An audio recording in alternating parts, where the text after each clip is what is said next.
Offside's offside and onside's onside. It's no black and it is black and white when it comes to the offsides. And I get it. We've seen numerous ones with either not just look here, on or you've, look. you've Of seen course, it Premier all League across. and Champions League nights. You think like what even's going on here? It looks clearly on, but there is a study a player or the toe of a boot that's just behind it. Eventually, that plays everybody on, or a toe that's ahead that plays it off. So we have to just accept that it's there. The technology's in.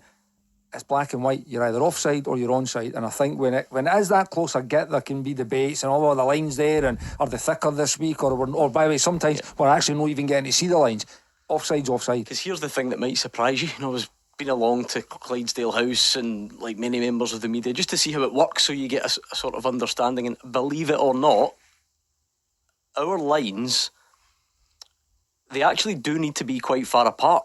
Like when it first came in England, you were talking about genuinely that's a toenail that's off.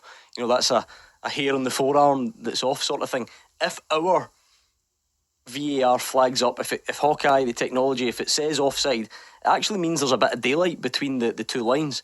If the lines overlap in any way, so the line from the furthest point of the attacker, the furthest point of the defender, if those lines overlap in any way, then you don't get the decision. So they actually need to be apart, believe it or not. And again, I kind of agree with John that if I'm looking at that, I think that is. So what you're actually saying then, he could be offside because the lines overlap.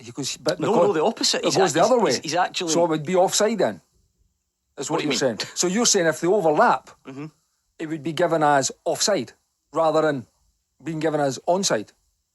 Right, I've now confused myself. You have confused it. There needs to be daylight between the lines. This goal stands. I'm talking about, obviously another way you would need to be. You need to be offside with a bit of daylight. Yeah. Okay. Yeah. Read the paper. Celtic 1-3-1. Yeah. Next. And by the way, and it was offside.